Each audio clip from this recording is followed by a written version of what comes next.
So, in this video, we will be learning about the rational numbers, which is of class 8, and it is ICSE board, and the author here it is R.S. Agarwal. Please keep in mind, there are two authors, those are M.L. Agarwal and R.S. So, please specify your author. So, actually I have chosen this topic because then we have seen that we are learning about integers chapter. So, last आपने exercise याद रखा होगा कि rational numbers इसमें आ गए थे. That is the reason मैंने इस बार टॉपिक लिया है rational numbers. So let's see what are they.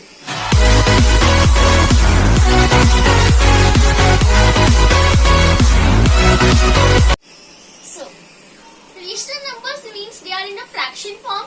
They are in the a upon b form like this, where b is not equal to 0. Okay. Means a upon b में rational numbers होते हैं और B जो होता है वो कभी zero नहीं हो सकता. लास्ट टाइम को बताया था a upon zero is not defined. That's the reason. So first we will be learning about the positive rationals. Let's see what are they. See I am just writing the heading here for your convenience.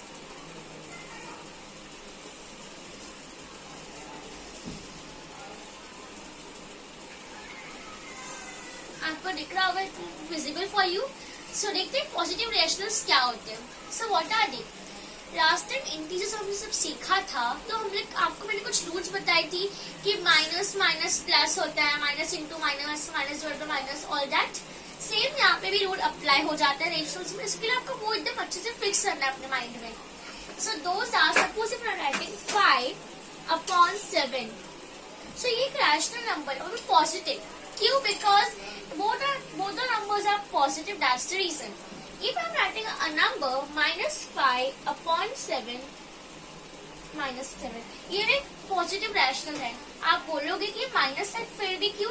Because अब जब दोनों में minus हो जाता है numerator as well as denominator, so both the signs are ignored and the number is used. So we can cancel the signs. Okay. And what is remaining? 5 upon 7, which is a positive rational. So if another example we are taking like 3 upon 8. So what is this? It's also a rational. And if I'm taking the 7 minus 7 upon minus 12. So it's also a positive rational. So if I'm taking, let's say the next topic, that is the negative rationals. So what are they? आपको पता चल गया होगा कि what are negative rationals. Because positive को देख के negative अपने आप मालूम पड़ जाता है. सो एक्चुअली अगर यहाँ पे हम लोग ने क्या देखा कि यहाँ पे दोनों नंबर जो है पॉजिटिव है तो पॉजिटिव हो गया. If both are negative then also the number is called as positive. But in negative what we are doing that एक नंबर पॉजिटिव और एक number negative, like plus minus minus and minus plus minus, same way. So if I am taking another number that is 3 upon 7. Same मैंने लिया 3 upon 7. So ये positive है. But if I am writing as 3 upon minus 7. अगर आपको कभी भी denominator में minus sign मिलता है तो आपको वैसे उसको सम को नहीं छोड़ना है. आपको क्या करना है? That is a important step. आपको कभी माइनस साइन को ऊपर ले लेना है. That is minus 3 upon 7. This equals to this. आपको बस साइन को ऊपर ले लेना है, हमेशा आपको याद रखना है. So this is what दोनों भी नेगेटिव रेशनल्स है बट फिर भी okay. Another example is that minus 5 upon 6.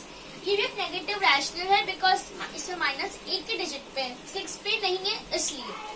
If I am taking another number 5 minus 6. So this is equal to this. Why? Because minus इधर है. सो जब हम लिखेंगे सॉल्व करेंगे तो माइनस हो जाएगा ऊपर क्योंकि डिनोमिनेटर का माइनस साइन नहीं होता. इसलिए this is equals to minus 5 upon 6. So this is what the positive and the negative rationals. Our next topic that is the 3 properties of rational numbers. So 3 properties. I hope it's visible to you clearly. So let's see what are the 3 properties of rational numbers. The first one that is A upon B equals to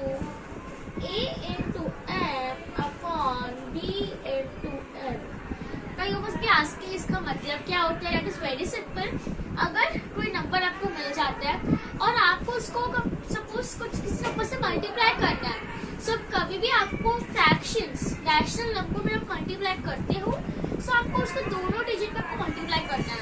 how it is like this, see if the number is 2/7 equals to 2 into m, जो आपको no multiply करना है. Suppose आपको multiply number C 3, तो फिर 7 into भी 3 होगा. आप ऐसा नहीं कर सकते 2 इंटू 3 7 इंटू 12, ऐसे नहीं. कोई भी पर्टिकुलर नंबर आपको चूज करना है. ये आपको एलसीएम एचसीएफ फाइंड करने में हेल्प करेगा. So your 2 into 3 is 6 and 7 3 is 21. अगर आपको लाना है 21, then you can apply this rule. So this is the first property of rational numbers. Let's see what is our second property. First property आप लोग को समझ में आई होगी. कभी भी हम लोग को एक नंबर को सेम नंबर से मल्टीप्लाई करना है. Okay, so let's see what is our next property. So that property is same but a upon b equals to a divided by f upon b divided by n. आपको कभी भी numbers को same number से आपको divide करना है. ठीक है.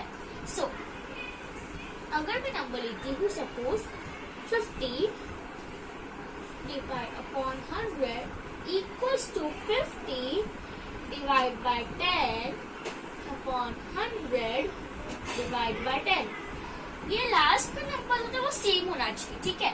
So what is the answer now? 50 divide by 10 is equal to 5 और ये हो जाएगा 10. So this is what the answer we get from dividing this. So first property and second property का मतलब क्या होता है? That अगर मैं a upon b equals to ये करती हूँ same mm दोनों को, so it means we are doing at equivalent fractions. अगर मैं सिर्फ एक ही को मल्टीप्लाई करूंगी वरना एक को divide like a into m b into c, so ये आपका सब अलग अलग हो जाएगा. That is wrong. अगर आपको सेम नंबर से मल्टीप्लाई करती हूँ तभी वो बोलते हैं equivalent fractions. So this is what the second property of fraction. Let's see what is our third property. That is little bit tough but let's see what is that. So ये property जो है वो आपको हर सब में आपको help करेगी, इसलिए आपको थोड़ा कॉन्सेंट्रेशन रखना है इस प्रॉपर्टी पे. सो a अपॉन b और c अपॉन d, ये हो गया मेरे alphabets. a upon b equal to c upon b. अभी अगर ये इज इक्वल टू बीच में आ जाए, ठीक है, अब मुझे सबको वेरीफाई करना है कि ये कैसे हुआ. So how can I do that? So very simple trick है दैट कभी भी हम करते डिविजन है, डिविजन में हमेशा मल्टीप्लिकेशन होता है. डिविजन का ऑपोजिट क्या है? मल्टीप्लिकेशन. एडिशन का ऑपोजिट सब्ट्रैक्शन. सो क्या करना है आपको? अगर आपको सिर्फ वेरिफिकेशन आता है तो आपको d को जो है ऊपर लेना है a की तरफ और b को c की तरफ. अब आप बोलोगे what does it mean? It means very simple like a upon b equal to c upon d which is equals to that a into d. ठीक है. And so it is a into d is equals to b into c. This is the verification of the third property. So ऐसे सब आपको mostly आएंगे cross multiplication के. इसको cross multiplication बोलते हैं क्योंकि हम इसको यहाँ पे करते हैं इसको इधर. सो क्रॉस मल्टीप्लाई करते हैं इसलिए इसको बोलते हैं cross multiplication. So this is what the three properties of rational numbers and some basic introduction we have done in the first thing. सो here I am ending my video. Just learn this properly because in next video we'll be doing something more about the rational numbers. So please like, share and subscribe to my channel. Thank you. You will be seeing the recap of the whole video which will help you to understand this concept more clearly. So now you can see the slide rational numbers which are positive and negative rational numbers. Let's move on to the next, that is the three properties of rationals. So the first property it is a in multiplication, then division and then cross multiplication. Just please keep it in your mind for your reference. Thank you.